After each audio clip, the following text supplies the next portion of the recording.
So why was the leather shoe so stubborn? Because he couldn't be swayed. Now that was top tier. I'm not even sorry. Perfect.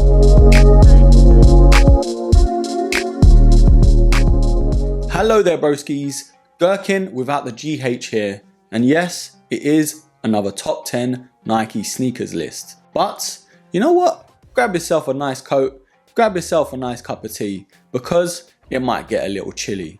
On today's episode, we are having a look at the top 10 Nike sneakers in all white.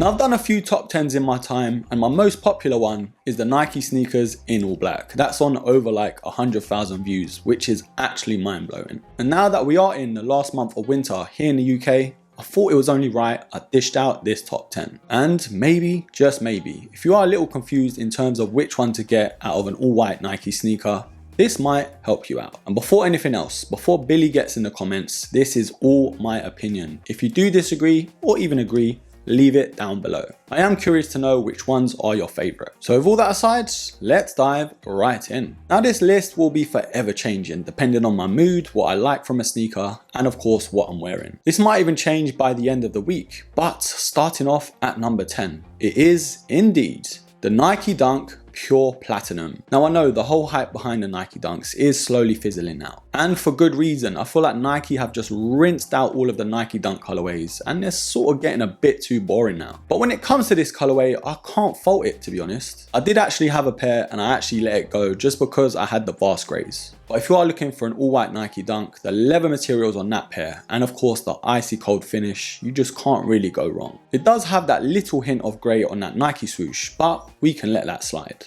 The 2020 Nike Dunks, in terms of quality, you can't really beat them. Well, as of late anyway. So starting off at number 10, it is the Nike Dunk Pure Platinum. Now just like Alan Shearer, we are at number 9.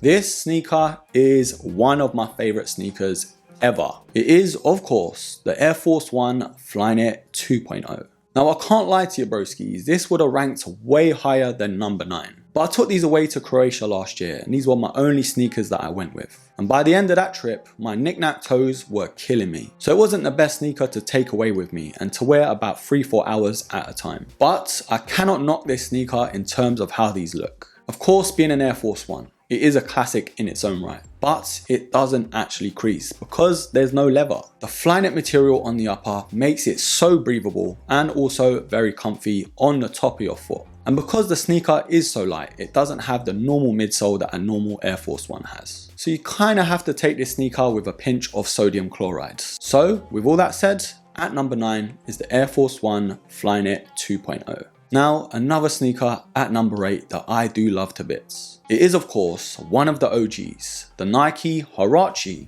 in triple white. Now there was a point in time where every Tom, Dick and Ahmed was wearing the Nike Huarache. And mostly the all black version. You couldn't walk down the road in London without someone wearing them. And then they slowly fizzled out. They tried to bring them back last year for their 30th anniversary, but the hype wasn't really there. And I'm pretty thankful for that because I picked up a couple pairs last year that I really did want. But speaking on the triple white version to a Nike Huarache, it is as simple and as clean as it gets. And when it comes to Nike Huaraches, they're up there in terms of comfort. I put these on the same sort of level as a Nike Presto, but for me, these do have the edge. Just because of how they feel on foot. They're more snug, but for the right reasons. As long as you get your sizing right, you cannot complain in terms of how these feel. And when it comes to the looks, the all white finish to these is just amazing. So at number 8, it is the Nike Huarache. Now another OG in the game. It is, of course, the first Air Max on this list. At number 7,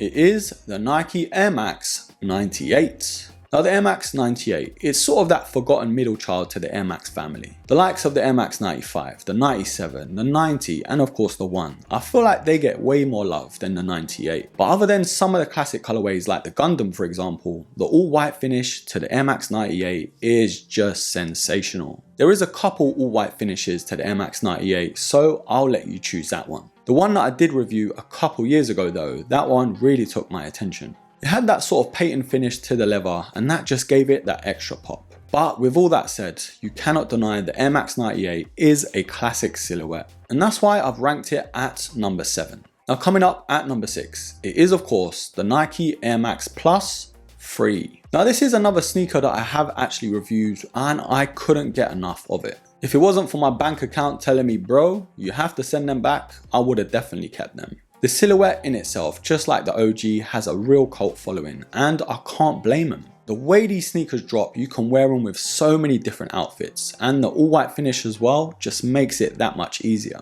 These sneakers just scream a summer's day, and the comfort for the Air Max Plus 3 for me doesn't get spoken about enough. But coming in at number 6, it is of course the Air Max Plus 3. Now this is where I did struggle. This top 5 was so difficult to narrow down. I even tweaked it a little bit just before starting to record. So that just says how hard this actually was. Now this silhouette has to forgive me. It's my favorite one of all time, but the colorway, I had to put it where it is. Coming in at number 5 is the Nike Air Max 90. Now I have actually recently reviewed this sneaker and I was so happy I did. Although they weren't for me, I still love the look of them. But the Air Max 90 in all white, there's a reason why it is so popular. It's got such a nice blend of materials in terms of the mesh and of course the leather overlays. And for the Air Max 90 to be as old as it is, to still get the love it does now just says it all about this sneaker. Other than the infrared colorway, I feel like the black and white one is just as popular.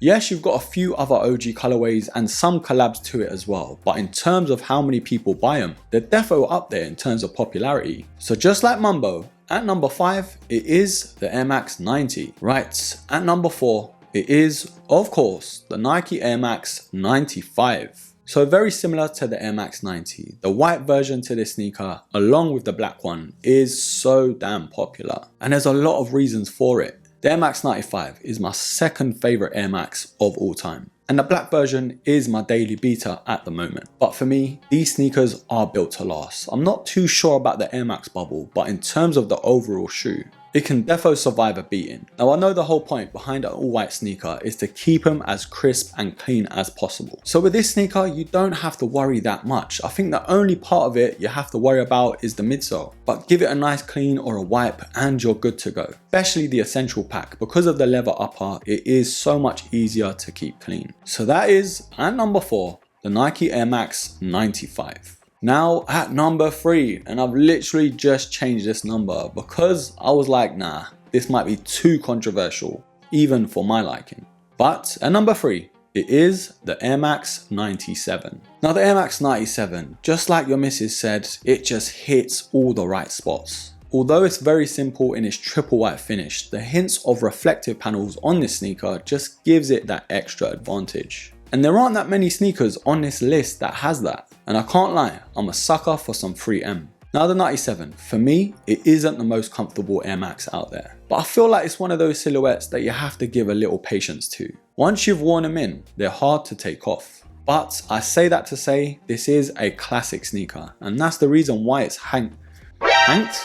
Who's Hank? Ranked, bro. Ranked. Good thing I didn't start that with a W. Woo. But I say that all to say, this sneaker is ranked as high as it is for a reason. The Air Max 97 coming in at number 3. Oh boy, I think the comments are going to be entertaining. At number 2, it is, of course, the Nike Air Force 1. Now I know for a lot of people, the Air Force 1 is the GOAT of GOATs. And I totally get it, trust me, I do. The Air Force 1 is one of those sneakers that you cannot get bored of. And there's a reason why Nike have hiked up the price. I remember at one point you can get them for about £70, but now they're about 100 quid. And they sell out instantly. So the Air Force 1, standing the test of time. It is, of course, one of the best all-white Nike sneakers. The only reason I haven't really put it number 1 is because of the whole creasing thing. And yes, you could get crease guards or crease shields, crease protectors, whatever you want to call it, but why should I have to? And to be fair, when you've got them in, it takes away the comfort a little bit. But of course, there is nothing better than an all-white Air Force 1 straight out of the box. And I think it's about time I got that classic sneaker into review. So I'm definitely going to get on that very soon. But at number 2, it is, of course, the Air Force 1 in triple whites. Now at number 1, if you haven't guessed it already, it is the sneaker right behind me. It is of course the Air Max Plus, aka TN. Now for a lot of you, you might be thinking, who is this chav? What is he doing on my screen? But hear me out. The Air Max Plus is one of those sneakers that have also stood the test of time. And I feel like it all depends where you're from when it comes to liking this sneaker. Some might think the reputation behind it puts them off from buying it, and I actually get that as well. But remember, no one's paying your bills, so buy what you like. If you like the look of them and you can pull them off, then do your thing. But for me, reviewing this sneaker in all white was just such a godsend. The Air Max Plus is one of the comfiest sneakers that Nike do offer when it comes to Air Max sneakers. And the fit might not be everyone's cup of tea due to how narrow the sneaker actually is. But if you can get down with it and you do wear them in, these can easily be your daily beater. And I almost forgot that Tuned Air logo by Nike is one of the most iconic logos by the company. And this is the sneaker that's responsible for it. Regardless what you think about the reputation, you cannot deny its impact. This sneaker, out of all the sneakers that I do know of, has one of the biggest cult followings ever. And there's no smoke without fire. This is such an iconic shoe. So to top off this list, of course, it is the Air Max Plus, aka TN. Right, so I hope you're still with us and I hope you enjoyed this list. But if you didn't, it's all good. Leave down below your top 10 and I might just pin the best one. But don't forget to hit me up on IG as well if you have any questions or just want to show some love. And don't forget to like, subscribe, comment and share. And till the next episode, see you later, alligator.